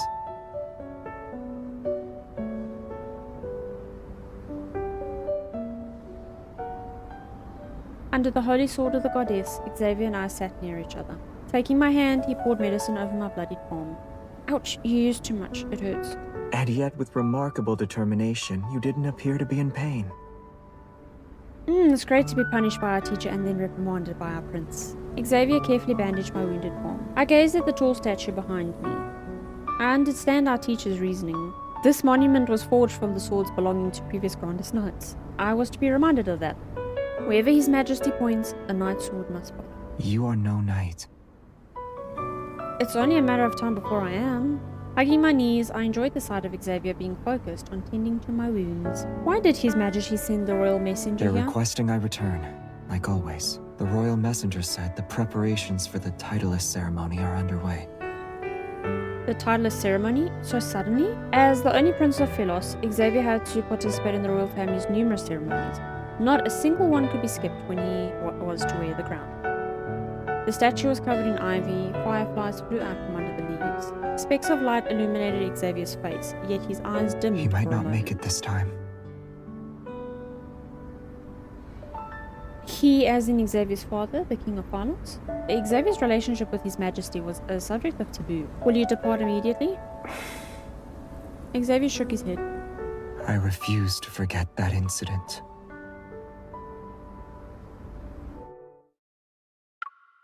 Xavier never told me what happened. I could only surmise a vague idea based on the bits and pieces from our conversations. If I'm correct, this incident occurred around the gladius ceremony. It was a tradition passed down from generation to generation. Only those who weighed the light blade could prove themselves worthy to ascend the throne. The trial was known as the gladius ceremony. To the south was Starfall Forest, and a wanderer made its nest there. Xavier was to enter the forest and kill the wanderer himself. I was present on the day everyone went to see the prince off. Starfall Forest was a desolate place with an unstable protofield. At night, a heavy fog enshrouded the trees. Their leaves rustled in the wind to the shrieks of mysterious birds. When Xavier entered Starfall Forest, all became quiet. The forest was a wanderer quietly observing its prey. Everyone waited at the outskirts, wondering if the prince would return. Day after day, the forest remained silent. They thought the wanderer devoured the prince and left one after another. I was the only one still waiting for him. Xavier would always leave me like this. At times he joined the expedition team, other times he was returning to the palace with the royal messenger. I'd always asked when he could return. He always returned within the time frame given to me. Before the prince entered the forest, everyone was praying for his safety. At that time, Xavier whispered into my ear, 7 days. 7 days is all the time I could spare to play with you. If you know, you know. After 7 days passed, it was a moonless night. I was the only one still waiting for him. Before dawn broke, a faint light appeared in the forest. It got brighter, then turned into a white figure. Xavier emerged. The light blade dissipated into countless specks of light. He approached me, the wanderer's protocol in his hand. There was no joy or relief to be seen. Keeping his head lowered, Xavier silently hugged me. What he encountered or saw in those 7 days is shrouded in mystery. Killing a wanderer should be celebrated, but Xavier had changed ever since, as part of him was left behind in Starfall Forest. Amidst glowing fireflies by the statue, Xavier lowered I his can't become the man he wants. I will never sit on the throne he leaves behind either. Xavier and I were walking different paths. It'd be foolish of me to say I understood him. I could only hold his hand. If you are the next king, I promise to stay by your side. The thought is pleasant to hear. Yet, Xavier smiled and looked Are at you me. resolved? Is it your wish to be the king's sword? Yes. And if I don't wear the crown? What? Xavier and His Majesty may have fought, but I never thought about the possibility of someone else becoming king. Then I'll be someone else's knight. I'll have to swear an oath of fealty, become the grandest knight, follow him to the ends of the world, look only at him, wield a sword in his name, and he won't be Xavier. I never imagined such a thing could even occur. I don't want you to become another's knight. I also won't let you be at another's side. Xavier. I can choose not to become king. You can choose not to join the Lightseekers who answer only to the royal family. His notions were beyond me, yet he stated it in a rather Philos is aloof manner. boundless. We are able to do all sorts of things. Why do you need to follow someone else's orders? To become a grandest knight? Our teacher said this is how I should live. What else is there for me? I'll take you to Uluru. Like a Uluru. On my last expedition, I found a newborn planet. I named it. No wanderers or people were observed. Only flowers. In a mere glance, a person can see every planet in the universe. Blue ones, red ones, pink ones. Didn't they say Philos is slowly dying? How can there be new planets? Xavier lowered his head. The fireflies landed on the wavy leaf With sea spring's lavender arrival, petals. hope is soon to follow. Spring. What is spring like on other planets? I recorded that planet's coordinates. Once I've settled my personal affairs, and if you ever surrender your wish to be a grandest knight, let's elope. We'll spend the rest of our days in Uluru. Okay. I fell asleep while leaning against Xavier. When I woke up in my bedroom the next day, it was almost noon. I checked to see if Xavier was awake. As I neared his room, the door was open. Fully dressed, he was already standing in the front of the mirror. Xavier, why are you... I approached him. His garb was for meeting with His Majesty. Are you planning to return to the palace? I cannot run away forever. I shall personally visit him this time. You shouldn't go if you are unwilling. Xavier stayed quiet. He picked up his sword by the mirror. My heart sank as I noticed the tassel. Who knows when we'll see each other again. I mentioned having a request before I duel. May I ask a question? You can ask Tan if it pleases you. But whether he answers or not is the actual question. I tried to cheer myself up and... Who gave you that tassel with the star-shaped charm? Your lover? We're getting jelly over ourselves and we don't even know it. Xavier looked at me for a moment. He suddenly smiled. At long last, the time has come. Yes, it's from the person I like. I knew it to be true, yet I felt uneasy he confessed so easily. Then she is truly someone you like? Yes. Are you very fond of her? Unlike any other. Her brilliance holds a special place in my heart. I clenched the hem of my coat. The regret of having asked such a question was tangible. You fancy her? She deserted me years ago. I've sought after her ever since. Aww. For such a reason you accompany the expedition team? To seek her out? No. Not at all. Why? 'Cause she's dead. Do you keep the tassel to remember her? I've never forgotten her. She was the one who forgot me. How could she? Despite this being a sad matter, Xavier wasn't in the least bit upset for some reason. We've crossed paths, but she has no memory of me. She can't even recall the time she gifted me this tassel. There's a certain expression she uses whenever we meet. As he spoke, he glanced at me, seemingly dissatisfied. It is one of blissful ignorance and wonder. How dare she? Seeing Xavier like this, I pitied him. I no longer regretted asking. I could only feel indignation for what he suffered through. Xavier, I need to tell you something. What is it? I gritted my teeth, deciding to be honest with him. You should give up on her. Why? She doesn't even remember you. Leave her and find your own happiness. Many girls admire you at the academy. The Moon Chasers have Lilia, Joanna. We also have Sarah from the Star Hunters. They're all lovely ladies. I see. Do you want me to pursue someone else?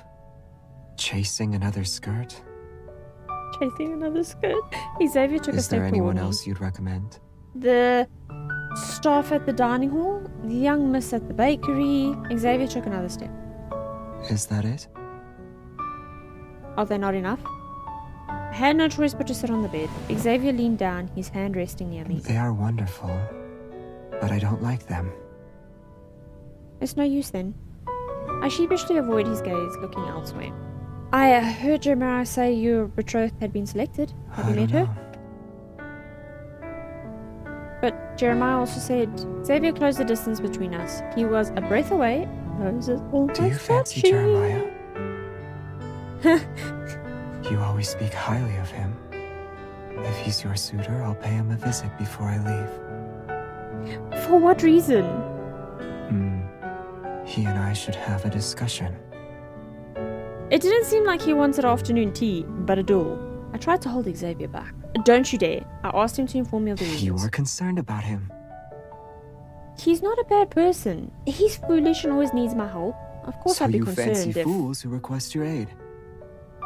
What makes you say that? Xavier narrowed his eyes, then sat next to me on the bed. While I was perplexed, he took off his brooch. Put this on for me? You were wearing it seconds ago. I believe it was crooked. I'm not capable of putting it on properly by myself. I need your assistance. Don't move. I took the brooch and moved closer to Xavier. Is it on? Yes.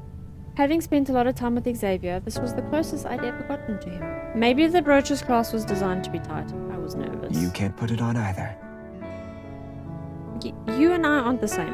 What if your betrothed dislikes your inability to wear your own brooch? My betrothed could be as much a fool as I am. She'll be incapable of putting on a brooch for me. I accidentally pricked my finger. Ah! She could even prick her finger in the attempt. Xavier, his hand in a white glove, gently held my finger. Why are you and injuries always a pair? Because I'm a magnet for injury. You should ask yourself. The bleeding stopped. I quickly took back my hand and stood up, pretending nothing happened. Palace halls are too troublesome. I'm better off as a knight. In a few days, you'll officially be the crown prince, and eventually, king. I have to work hard. If I join the Light Seekers next month, I'll be a true knight. I will protect you. Is that so? Are you sending me a gift if I take the throne? I thought about it. Can I also give you a little star? A little star.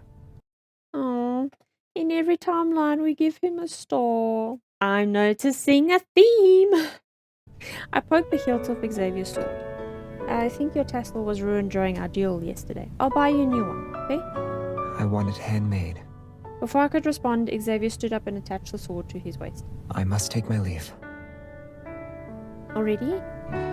I should already be at the palace, but someone overslept. There was a delay.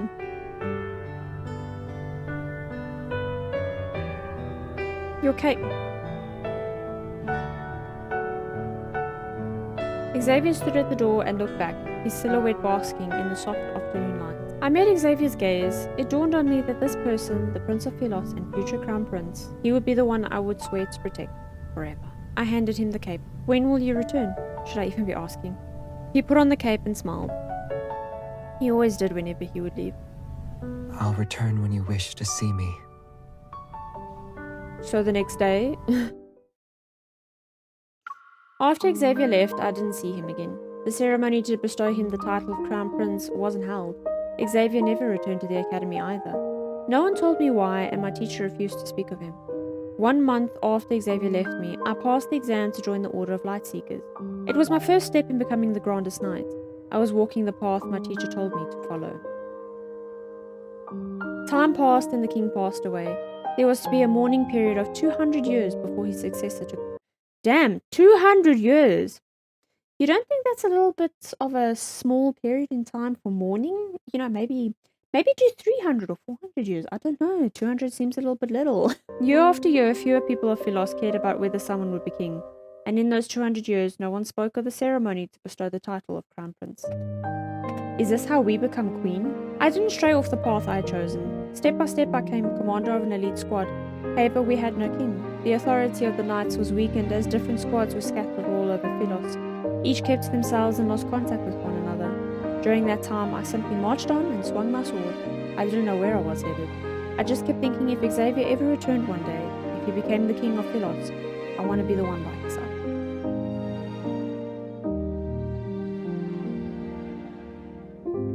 Years later. In the depths of a forest, I was leading my squad in a fight against the Wanderers for several days. Everyone is exhausted from the endless sporadic battles. At night, I sat alone in the forest clearing, planning our next move. Starfall Forest was always home to an unstable protofield. Not a single person made it out alive these past few months. I doubt we can take down the beast. You're ruining the mood. If the best knights in the Order of Lightseekers can't defeat it, no one can. Xavier's Gladius ceremony took place here. Always brooding over that. Your persistence is... No. Could it be? Nonsense. After we graduated, Jeremiah became a Lightseeker. He was one of the best knights under my leadership. And in these past 200 years, he was the only person I could talk to about Xavier. I wonder what happened to Xavier, but I won't sacrifice everyone for that curiosity. With the death of His Majesty, your teacher went on an expedition into the Starry Sea. The Lightseekers are supposed to serve the Crown Prince. But that bastard Xavier, we're all scattered to the wind. Who knows how many already abandoned knighthood? If things turned out differently, we wouldn't be in this mess.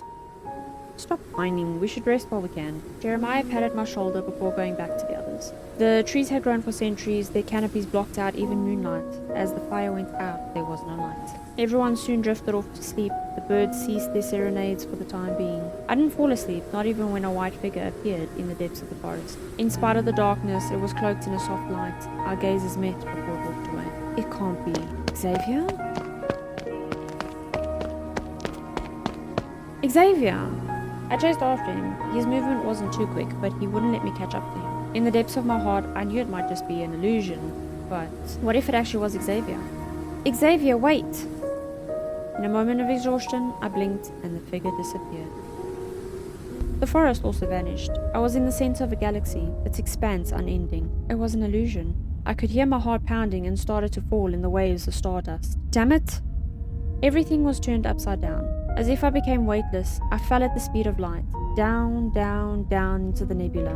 What is this place? I was a stone descending into a lake. Billions of stars vanished, escaping my gaze. There was only darkness. Am I still in the forest?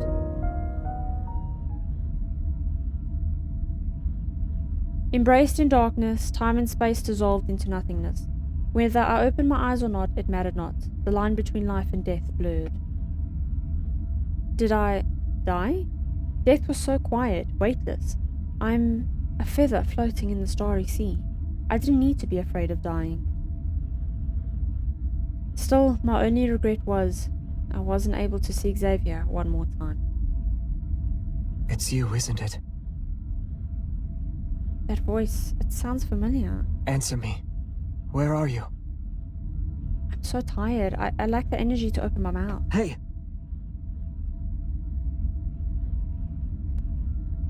Before I could sink into my dreams, a blinding white stung my eyes. A beam of light? It was like watching the universe be created. Light split the darkness and swirled. From light everlasting the world unfolded. I opened my eyes, unsure if this was still an Don't fall illusion. asleep.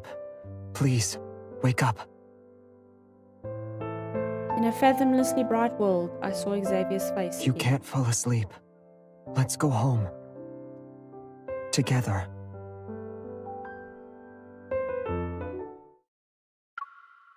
It was like a dream. Xavier returned to me. He was also a light seeker. After rescuing me from the dark, swirling cosmic vortex, Xavier took me to his base camp, on the other side of Starfall Forest. He was always nearby whenever I was in danger. Strictly speaking, Xavier's squad was not official. Each of the knights wore a different badge. They most likely belonged to various groups in the Order of Lightseekers prior. I knew nothing of their experience or beliefs which made them join Xavier. To think you were actually here. We all thought you went missing. Jeremiah still spoke his mind, just like back in the academy. I've been investigating the forest for the past few years. It's always infested with wanderers. There's something afoot. The Lightseekers hunted down wanderers in this area, only for the beasts to be reborn. What a waste of time. I figured we attack the problem at its source. We'll be done with it once and for all.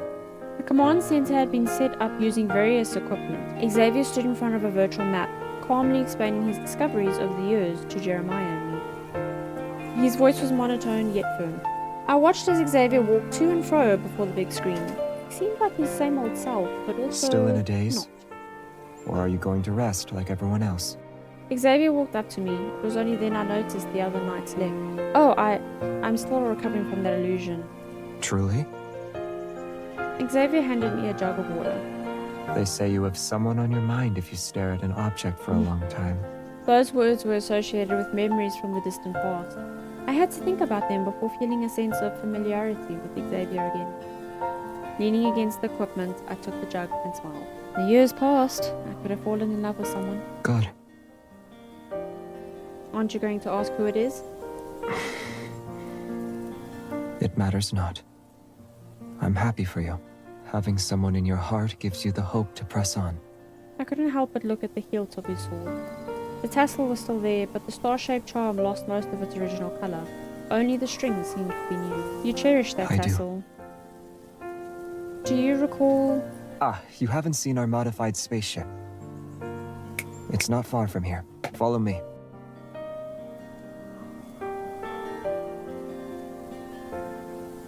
Staying in the camp, I noticed Xavier was always busy. He was either scouting the forest or secluded in his spaceship for a whole day. I had a lot of questions. Why wasn't there a ceremony when he returned to the palace?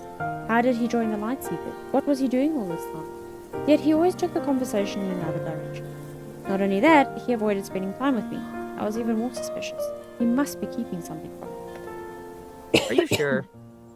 I am. I'm counting on you to find out the truth from Xavier. Don't overdo it. Understood. At least I can help you after all these years. Xavier just returned from the forest. I quickly lay down next to the equipment. Hey! Hey! What are we what's planning? wrong? Having another fit again? We caught Xavier's attention. What happened to her? I haven't the slightest idea. Her condition only worsened ever since she escaped the illusion. We weren't able to tell you until now. As I expected, Xavier's expression became grave. Does it involve her heart? Yes, it hurts so much, like I'm being stabbed. Some weird energy must I have... swear on my honor that she was crying. Before I could complain about Jeremiah's poor acting, Xavier turned on his headset and picked Are you me still up. in the spaceship? I need to borrow it. Put Operation Backtrack on hold for now. Yes, at this very moment.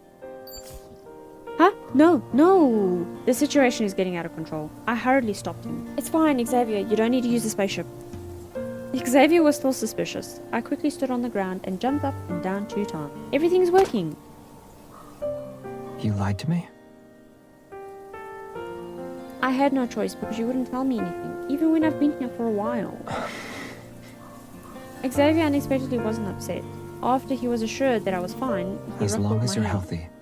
But his reaction gave me some clues. Why were you anxious? What did you discover? Does it affect someone's heart? It's all speculation. Hence why I didn't tell you. Xavier seemed to trust me. He turned to look in the direction of where I saw that white It's figure. not just a person's heart. This concerns the entire planet. We found out the secret Philos has been hiding.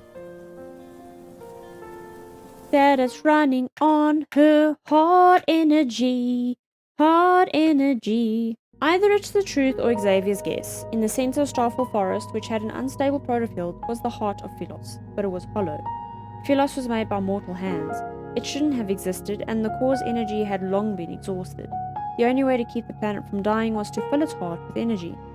Philos was a planet where almost everyone lived eternal. Thus, humans were the most abundant resource that yielded much energy. Almost everyone who set foot here became the planet's food. Wanderers were a side effect born from the abnormal phenomenon. Xavier was aware of this during his gladius ceremony.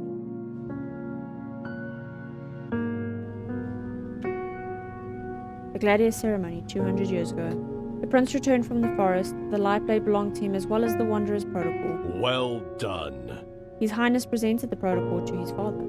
Shouldn't the Protocore warrant a formal inspection? The Lightblade deemed you worthy. Is there no need for formalities? Or are you unwilling? A heart was once in this Protocore. Am I mistaken? I knew you'd catch on. However, it is a necessary duty of the Crown Prince. It is also the King's responsibility. The prince placed the red protocol in his father's hand. He made sure his father tightly held on. In another eon, this heart beat only for you. I will return it. No matter her likeness, this heart belongs to you and you alone. The prince then bowed and left. Xavier! Listen to me. A king cannot act on his emotions, or only protect the people he holds dear. Your duty is to protect Phylos. You must only do what is necessary.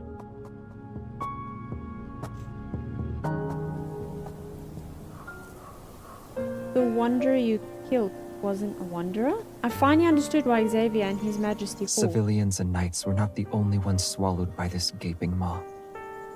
In exchange for the planet's longevity, the royal family occasionally sent in humans. Wanderers would be born as a result. A knight's glory, honor. There is nothing. Damn. And even if there were, they are long dead and gone. The Order of Lightseekers has always kept the truth in the shadows. For the royal family's sake, no one was to be told of people becoming food. Upon my return to the palace, I learned they stopped sending people to Phylos' heart. Is that not a good thing? No one has to die. They found the perfect sacrifice. She can die and be reborn without end. In their eyes, she was the planet's very life force, for only she had achieved true immortality. The royal family believed if they sent her into the planet's heart when the time was right, their problems would be solved. No one asked how she felt, or whether she was willing to sacrifice herself. They also care little about her being left in a hole to die and be reborn again and again. Her duty was to save Phylos because her existence works in such a manner. It was the justification for not holding a ceremony. How could I wear the crown when it means coating my hands in her blood? Aww. Especially when that person is the one that he has come to fall in love with. After that, Xavier and I never talked about it again. The refurbishing of the expedition spaceship was nearing completion. The backtracking operation that Xavier had mentioned was also about to officially begin. Jeremiah was intrigued by this bold plan and had long joined Xavier's side. Yet none of them would divulge any specific details of the plan.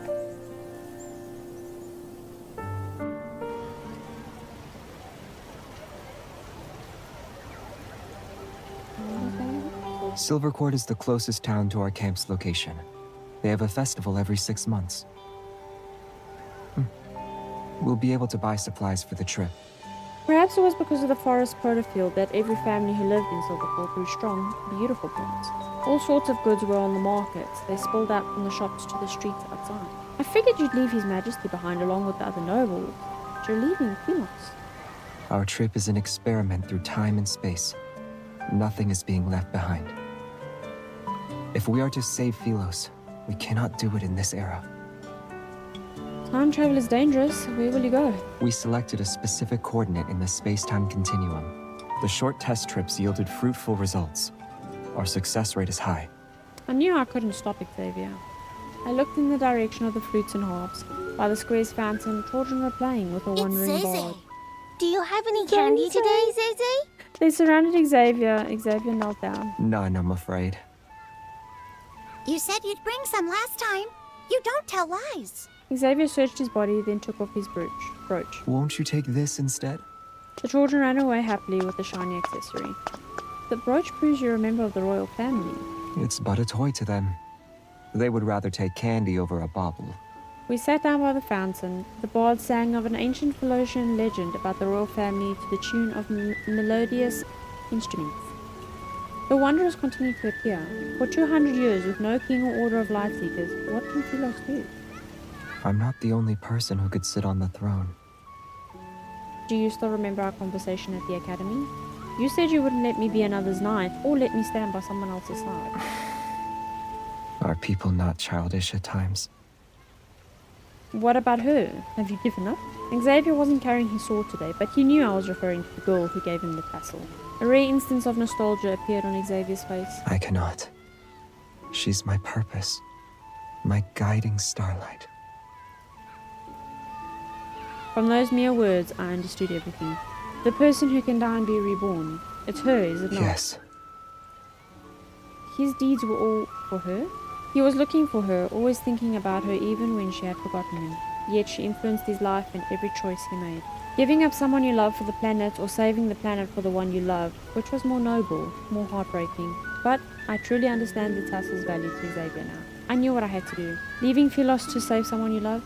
I'd do the same. There are people important to me here. My comrades in the Lightseekers, former classmates, friends, our teacher, and under Xavier's gaze, you remained a word stuck in my throat. I looked away. The children, they also have people important to them. I can't leave Philos. I will stay behind and protect everything here. The bard's song about Philos was at its end. In these final days, the universe nearing its demise, the noblest king shall be born in the darkness. As the true savior of Philos, he shall lead us unto the light, unto true immortality. Conviction in my heart, I looked at Xavier. We were about to walk separate paths. I couldn't tell what Xavier was thinking. He simply turned to the bard. The king in the legend, who leads Philos into an age of light and immortality. The wearer of the crown will instead be queen. Facing every challenge, she never gives up, even in the darkest of hours. Having a leader doesn't matter. She is still the bravest knight in all of Philos. Under her, the scattered Lightseekers will band together and find true glory. The bard understood his words, leaving to sing a new melody.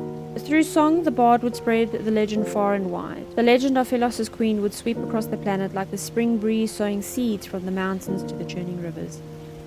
Just as the arrival of spring after snow melts, everyone would celebrate the joyous occasion. After 200 years of silence, the planet would finally greet the light of a new hope. The spaceship will depart tomorrow. I thought about it and took off the star-shaped badge representing my knighthood. I gave it to Xavier. While I can't accompany you myself, my heart will. Is this the little star your majesty promised me years ago?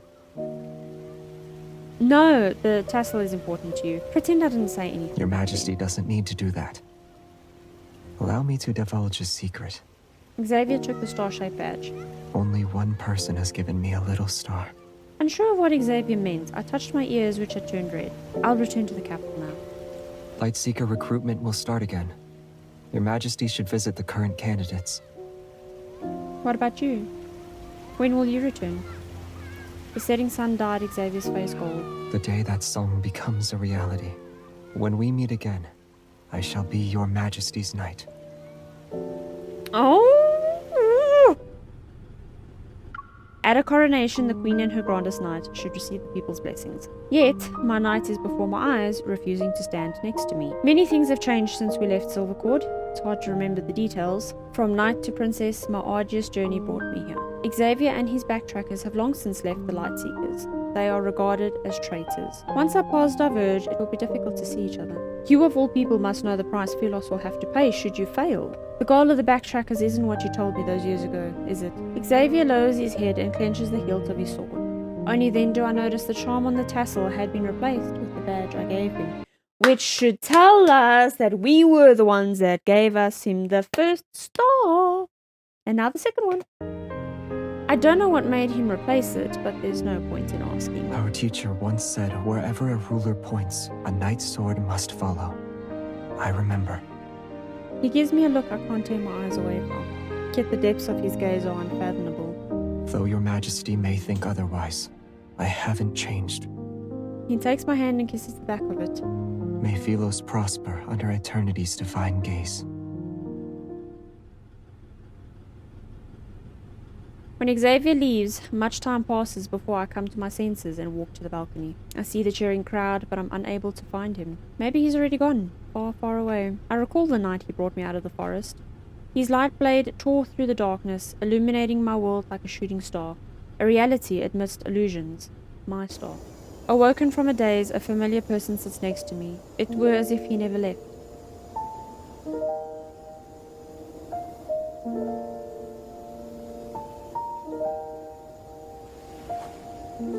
You're awake. How are you feeling? Are you hurt? The warmth of Xavier's breath is palpable, yet I struggle to grasp the veracity before me. Xavier. Overwhelmed, I cannot help but reach out my hand toward him.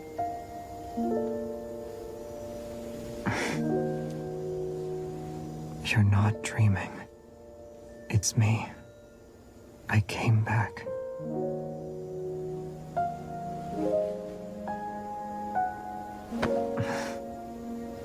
Our teacher always said an honorable knight shouldn't fall victim to an ambush. And an honorable knight should never disappear without a word either. Yes, it's my fault. You may hit me a few times if it would help you to feel better.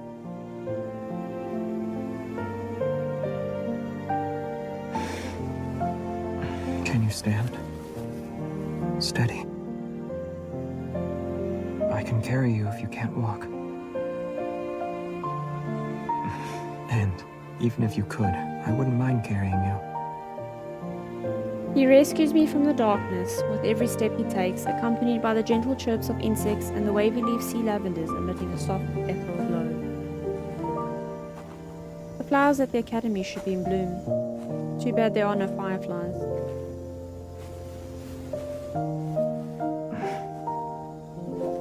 Fireflies, just for you. Aww, you made those specks of light. They aren't fireflies. Imagination. You can't lie to me.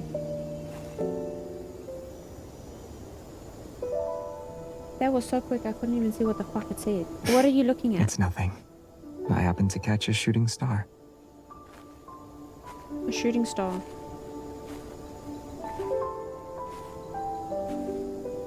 You used to remember Uluru? Yes, Xavier? of course I do. Our little planet. Do you think Uluru will turn into a shooting star? Unlikely.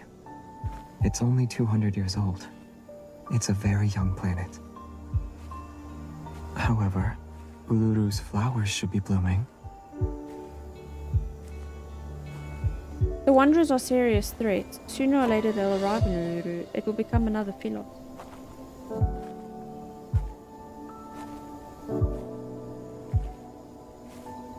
I'm tired, Xavier. What if I can't brandish my sword one day? What then?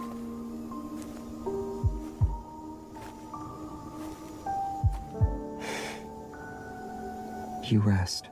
I'll be by your side, always.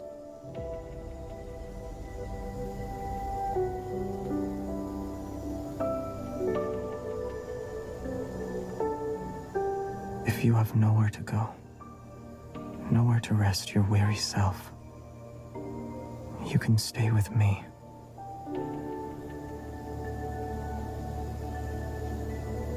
You always lie.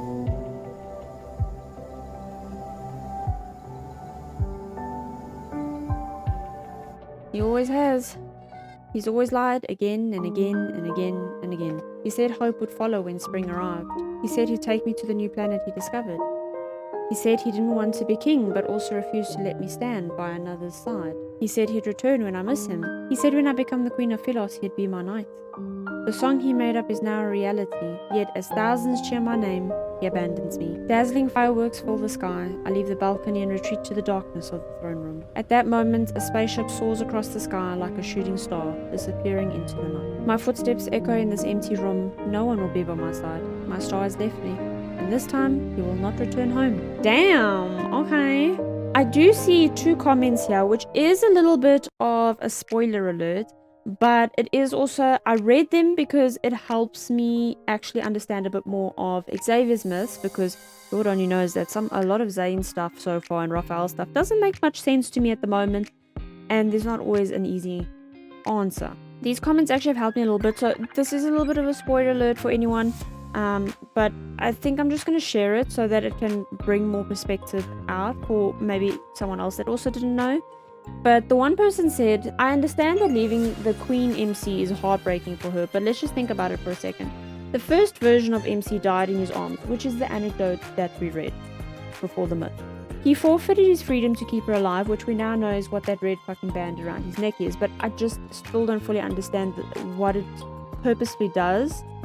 You know, who put that upon him, what does it do? But I'm sure I will find that out eventually. Centuries later, he finds the other version of MC he promised to meet. Knowing his love is basically a human battery to keep his planet alive is shocking for him.